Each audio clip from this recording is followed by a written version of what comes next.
et vous devez être administrateur local sur le client. Alors, j'ai ouvert une session préalable avec un administrateur du domaine pour être certain que je sois administrateur local sur le client. Alors, on travaille pour l'instant sur notre client et on va, sur notre client, aller modifier les règles de pare-feu. Pardon.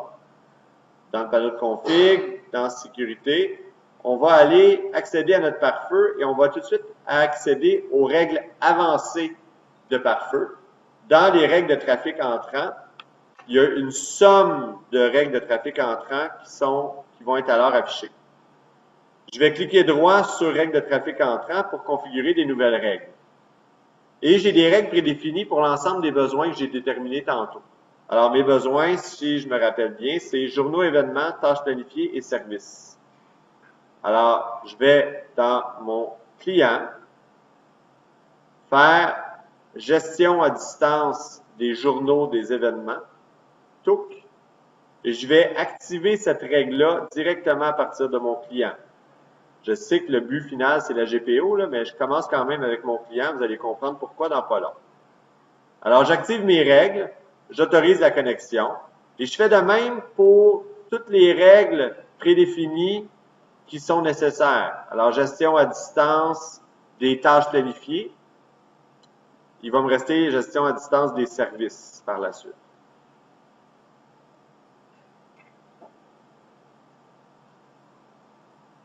Et finalement, la nouvelle règle qui est gestion des services à distance. Et voilà. Alors, c'est l'activation tout simplement de règles prédéfinies, très simples, qui vont me permettre d'accéder ou d'ouvrir mon pare-feu suffisamment pour pouvoir faire le travail. Une dernière règle que je vais ouvrir prédéfinie, c'est la gestion à distance de Windows, tout simplement. Ça peut être utile aussi. Alors, une fois que j'ai ouvert mes ports, une fois que j'ai ouvert mes règles, je vais faire un travail tout de suite qui va être de vérifier si les règles fonctionnent. Alors, à partir du serveur maintenant, je m'en vais dans mon serveur. Je vais me créer une MMC personnalisée. Donc, je tape MMC et je vais faire mes tests. Alors, je vais ajouter mes composants logiciels affichables pour pouvoir gérer les trucs dont il est question ici. Donc, on parle de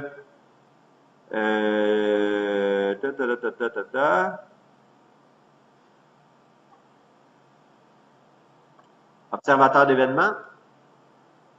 Non pas l'ordinateur local, mais mon client qui s'appelle poste 1.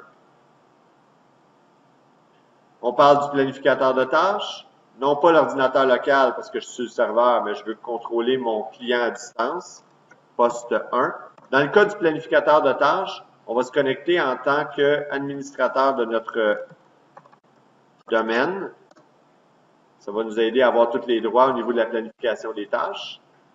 Et finalement, service, non pas les services locaux, mais bien l'ordinateur poste 1.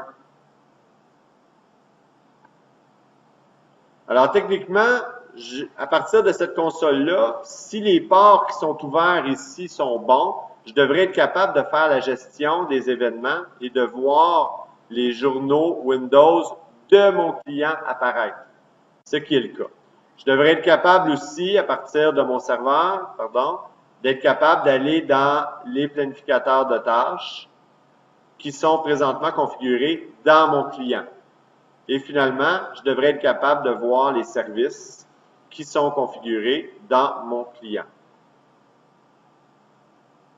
Je peux les gérer à distance. Je peux aller dans les propriétés, je peux changer exactement. J'ai tous les droits comme si j'étais local sur mon client.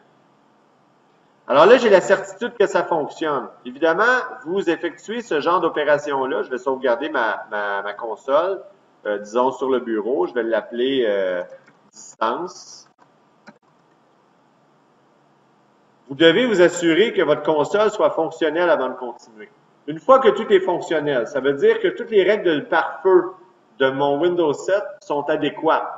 Alors, à ce moment-là, je vais profiter de fonctions qui sont propres à Windows 7 et à serveur 2008, c'est-à-dire un pare-feu qui est commun. Je vais exporter, en cliquant droit sur mon client, la stratégie de pare-feu de mon système. et je vais la copier en quelque part sur le serveur. Alors, j'ai un petit partage qui traîne, serveur 1. J'ai un partage qui traîne qui s'appelle redire docs. Ah non, tiens, je vais utiliser dossier. Donc, dans dossier, je vais écrire mon petit, je vais me faire un nouveau dossier, disons, de pare-feu. Puis à l'intérieur de ce dossier-là, sur mon serveur, évidemment, ben, je vais me faire ma config client pour le pare-feu. Tout simplement. J'ai exporté ma stratégie et c'est terminé pour le client. Je m'en vais du point de vue de mon serveur maintenant. Qu'est-ce qu'on a à faire pour appliquer ça? Bien, on va devoir faire une GPO avec gestion des stratégies de groupe. On va appliquer une GPO directement à la racine d'esthétique pour qu'elle s'applique à tous les ordinateurs qui sont à l'intérieur du domaine.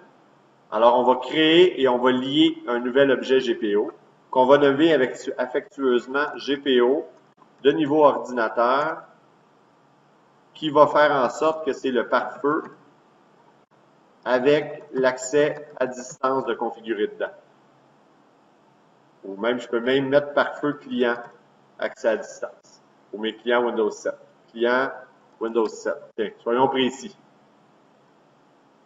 Une fois que ma GPO est créée, elle est vide, évidemment, je vais aller la modifier. Et là, la magie va s'opérer. Je vais me diriger dans stratégie du niveau ordinateur, évidemment, stratégie, paramètres Windows. À l'intérieur de paramètres Windows, je vais déployer paramètres de sécurité. Et je vais aller chercher dans le milieu pare-feu Windows avec fonction avancée de sécurité que je déploie pour pouvoir voir les différentes règles entrantes et sortantes. Voyez-vous là, c'est vraiment identique à ce qu'on voit sur le client. Je clique droit sur pare-feu Windows et je vais importer cette fois-là la stratégie que j'ai exportée auparavant à l'aide du client. Je vais chercher dans mes partages mon dossier. J'ai mis ça dans pare-feu. Je me suis fait une config qui s'appelle config client pare-feu. Je l'ai créé avec mon client. Je vais ouvrir. Et la stratégie est importée. C'est tout. Et là, je peux même analyser que toutes les règles de mon client ont été importées au complet dans ma GPO.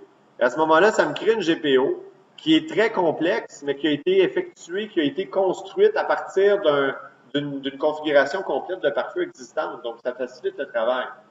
Et évidemment, la précision là, au niveau des paramètres du profil de domaine, c'est assez précis. Les règles de trafic entrant, il y en a une très grande quantité. C'est assez précis au niveau du rapport. J'ai pas besoin d'aller toutes les lire parce que je les ai vérifiées auparavant. Et là, j'ai juste à m'assurer que, effectivement, que ma GPO soit appliquée à mon client et ça devrait bien fonctionner. Pour ce faire, pour vérifier si c'est appliqué, j'ai tout simplement à aller chercher mon paramètre de pare-feu. Pardon. Je vais aller modifier mon pare-feu ici. Oui, merci. On me s'ouvre dans la salle les réponses et vous faites bien. Vieux prof. Trafic entrant. Ce que je peux faire, c'est tout prendre les règles de trafic entrant, puis je pourrais les supprimer, ces règles-là, sans problème. Je pourrais modifier les règles, puis ensuite de ça, appliquer. Je modifie mes règles volontairement et j'applique, je force l'application de ma GPO. Puis vous allez voir que les règles vont revenir automatiquement parce qu'elles auront été forcées par la GPO, tout simplement sur le client. Alors, je ne peux pas faire la démonstration ici, parce que ça serait un peu long pour la vidéo, mais vous vous assurez que les règles soient forcées sur le client à la fin. Alors, c'est la manière dont on va construire des règles GPO pour configurer sur des clients. Et c'est la même chose sur des serveurs. Même chose, on fait la config de pare-feu sur le serveur. Quand elle est bonne, on exporte et on l'importe dans une GPO. C'est ça qu'on va appliquer. Sur les dizaines d'autres serveurs, ça va nous prendre 0 temps à appliquer parce que c'est les mêmes règles de pare-feu qui vont s'appliquer. Alors, on peut faire autant de GPO